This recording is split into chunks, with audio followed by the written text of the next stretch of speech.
Okay, so welcome to Philadelphia Walks PTSD. I am going to read a chapter from my book, Duplicity and Duress, Snap Factories in the Making. Sorry, welcome to Philadelphia Walks PTSD. Right. So I'm going to read a chapter from my book, Duplicity and Duress, Snap Factories in the Making. This is a recount of day 6, and I wrote it in as creative a way as possible. I'm sorry if it is a little bit jumpy or what have you. I'm going to do the best I can to read it after not having read it for a long, long time, which means, sometimes it's easier to read it after, when you're totally immersed in it. But I wanted to read it because it's a microcosm of just sort of the craziness that was going on throughout many, many years. So, I'll talk about all kinds of things that were going through my mind and things that came up on my phone and timely things and all kinds of stuff. So I will go ahead and read it, and that's that. And in order to do that, I have to look at another page, so I can't see even though I'll be recorded reading it, I'll have to go to this other window. All right, so here we go. I'll do the best I can here. Chapter 6, or I'm sorry, day 6, Run Like Hell. So, the most fearsome monsters of all may inhabit the dark corners of our minds, waiting for us to release them through our beliefs and gullibility. The phenomenon feeds on fear and belief. Sometimes it destroys us altogether, other times it leads us upwards into the labyrinth of electromagnetic frequencies that form a curtain in the area we call windows, and stalk us to drink our blood and create all kinds of mischievous beliefs and misconceptions in our feeble little terrestrial minds. That's a quote from, or an excerpt from The Best of John Keel. John A. Keel, an author who's known for dabbling in conspiracy theories. I think he's known for the Mothman prophecies, and that's from Volume 1 of The Best of John Keel. So from there, I will continue with Day 6, Run Like Hell, January 30th, 2011. The primary messages for Sunday, January 30th, 2011, had to do with a foul smell of gas, a big orange basketball, nonviolence as the best life choice, and running like hell. Hold on to your hats because day 6 was about to begin. The day began with my mother and me walking up to a putrid smell of gas. The day began with my mother and me waking up to a putrid smell of gas. It was more like dirty gas or exhaust. The heat in my apartment was cranked up so high, I'd opened the window a crack the night before to cool things down. Maybe the odor was coming from a car running while parked out front, warming up before its driver was ready to pull away. I stuck my nose out the crack, looked around, sniffed the air, but the odor wasn't coming from outside. Because of all that had been happening, I felt as though it was imperative for me to be meticulous and hypervigilant about everything. Meaning, it seemed I should call the gas company to make sure all was fine in the building. In the past, I would have been more lax about the situation, knowing there was a funk in the air and it would blow over. But with this newfound sensitivity, I called Philadelphia Gas Works, and within 45 minutes, the gas man arrived. With his hard hat, tool belt, and special harness, he rapped on the door. He stood a towering 6 feet tall, a big man with a deep voice, and he was chatty. He explained that he'd descend the stairs to the basement and motioned for me to come with. I hadn't yet gone down in the basement since day 1. I was weary about it, cautious, suspicious, but because he was going down first, I followed along. Not without wondering even still if this was it, if he would be the one who would off me in the basement and then return to my apartment to finish the job by eliminating my mother. He tinkered around, explained a few more things while we waved a copper wand attached to some meter device, which I assumed was to detect fumes. He adjusted something on one of the water heaters, then said he was done. We ventured back up the stairs, where he said he'd write out a work order form if I didn't mind him coming into my apartment to make sure there was no leak under the oven or by the heater. His massive size filled up my apartment while my mother sat at the table opposite the front door looking like a dwarf. As if we were all one big happy family, he began talking about the weather and then something about traffic. The scene started to get weird, though. My mother turned into that sweet old lady type from Wisconsin who was ready to whip out cheese and crackers so we could all sit down and talk. He started moving back towards the bathroom, placing his hand on his hip and leaning against the refrigerator, talking as if he and my mother were old pals. I wouldn't have been surprised if she, my mother, started making him a sandwich at that point. I squinted my eyes as if trying to understand what was happening. The gas man had made himself comfortable in my apartment, talking up a storm and almost swindling my mom for a meal and maybe her life savings. It sounds sweet and nice, like a 1950s scene of a milkman conversing with a neighbor. But it struck me that he had more than crossed a professional boundary that Philadelphia Gas Works would consider professional. Not to mention, my mom wasn't the type to be this open to outside contractors or workers coming in to fix the pipes or what have you. The fact I'd even bothered to call PGW was, in and of itself, unusual.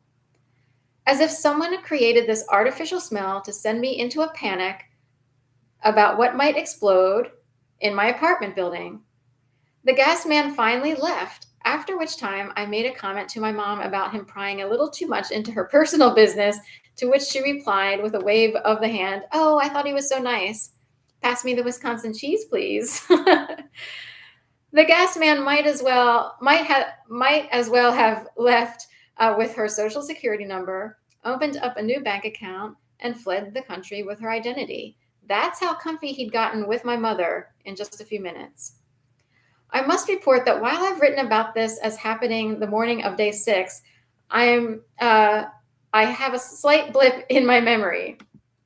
This gas man incident may have actually occurred on the 8th day of my experience, which was the Tuesday after my mom arrived there in Philadelphia on the Friday prior. But for the purposes of this book, I only wrote up through day 7.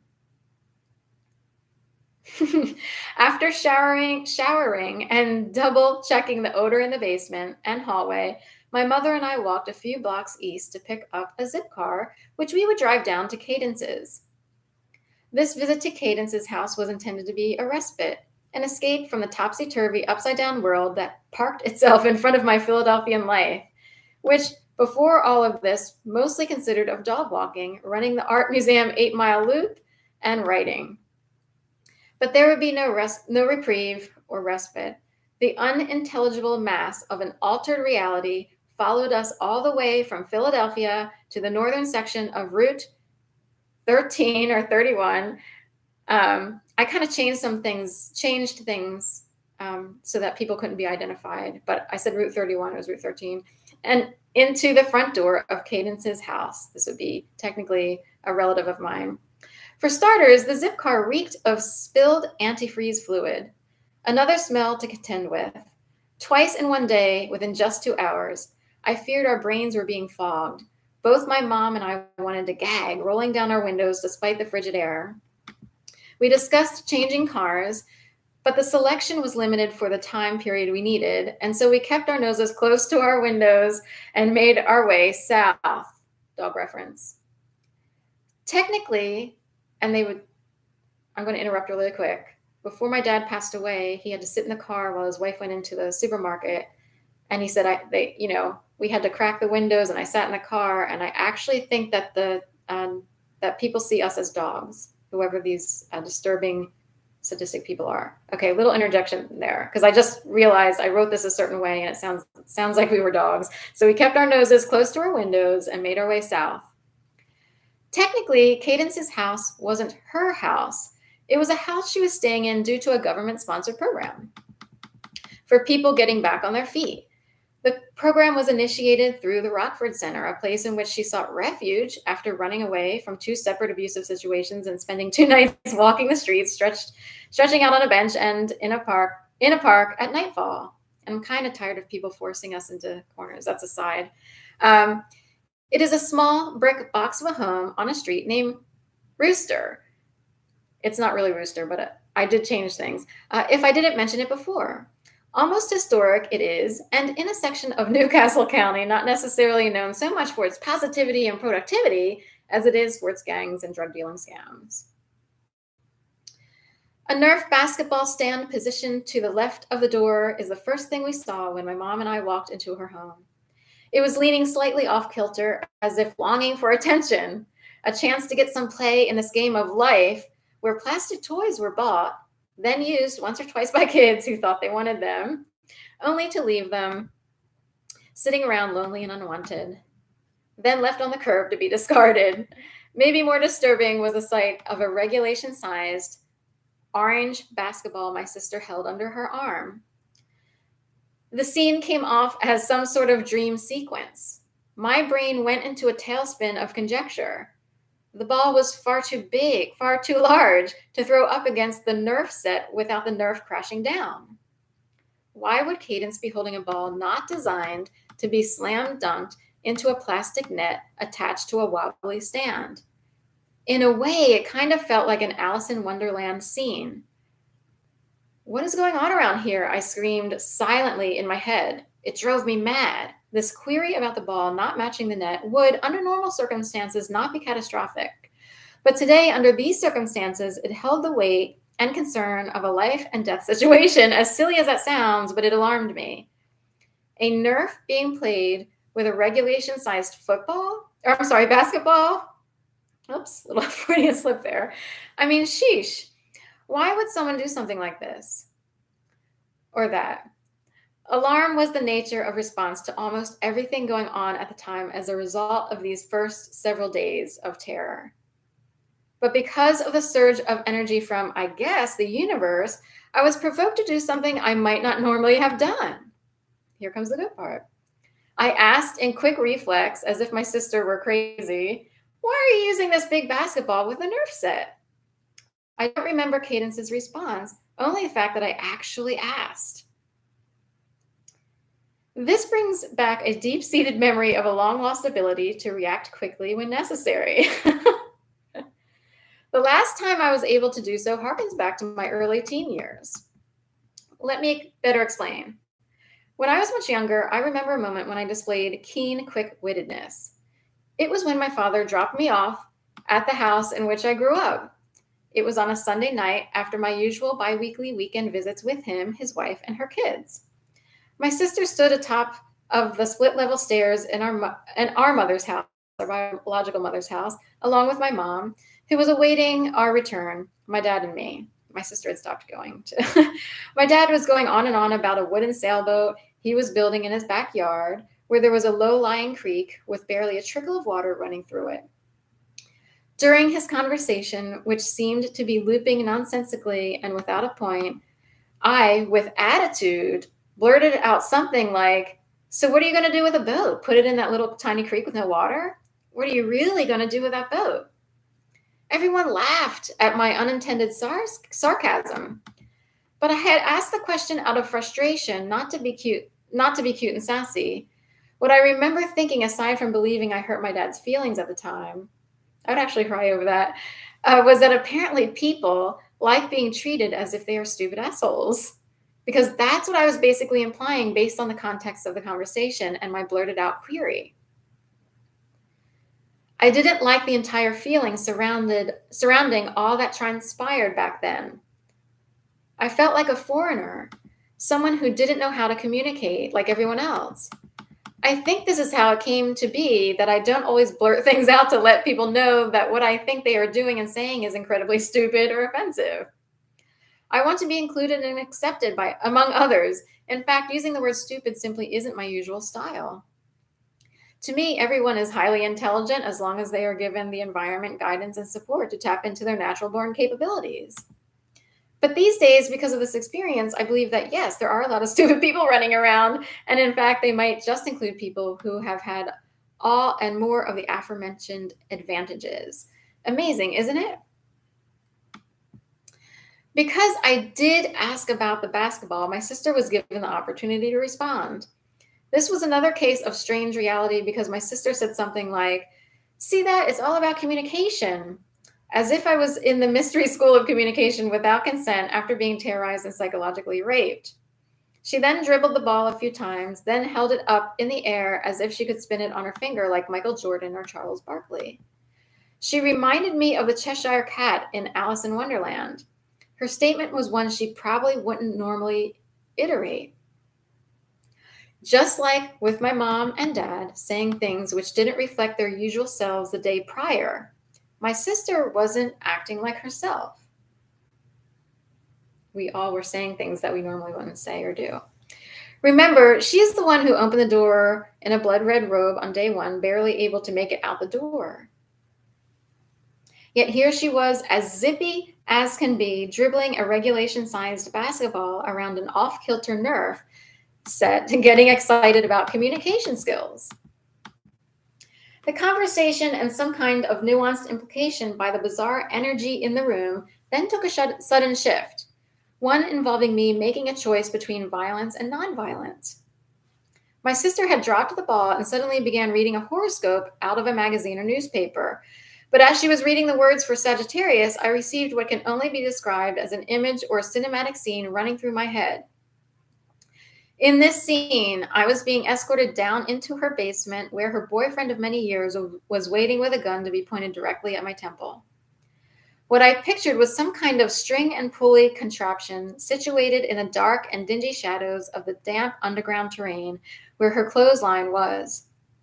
I was to be placed within it or upon it submissively, and her ex-boyfriend would pull a string which would activate the pulley system, which pulled the trigger just as planned by whoever was responsible for this entire orchestrated scenario. Then everyone could benefit from some kind of fraudulent life insurance. That's actually what ran through my head. The scene ran through my head within mere seconds, and there it was again, this idea of an underground, inconspicuous life insurance policy with my name written all over it. With desperation in response to this weird visualized death scenario, I said twice, "No violence, no violence," and trembled in horror, still wondering who would come out from the old tiny pliable door in the kitchen that led down to the basement downstairs. With that, Cadence placed the horoscope back down on the kitchen table. If memory serves, Mom began straightening up the kitchen while another conversation ensued for about half an hour about nothing in particular. It was then when Cadence received a phone call from Licia, my niece. She was planning to come over to see my mom and me. She had friends with her and wondered if it was okay to bring them. My sister pulled the phone away from her ear and held her hand to the mouthpiece to ask if we minded extra company. So she asked because of the nature of all that was going on. Part of me did mind because even into the 6th day, I was still feeling as though I was living in some alternate artificial reality. Like Satan himself stuck his hand down into my little bubble and turned it counterclockwise a few times as if this entity could manipulate space and time as we know it. As you might imagine, this resulted in extreme high anxiety, like extremely high anxiety. This caused me to be acutely sensitive to everything and everyone.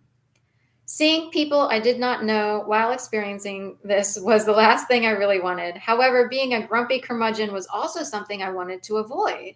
To say, no, I don't want her to come over here with all these other people seemed somewhat cruel because she and her friends might feel excluded or unwanted, and they were younger. They wouldn't necessarily understand why. Once again, I was reminded of a situation involving my father and his wife. How I so desperately as a child wanted to spend time with him without his wife for once, just for once.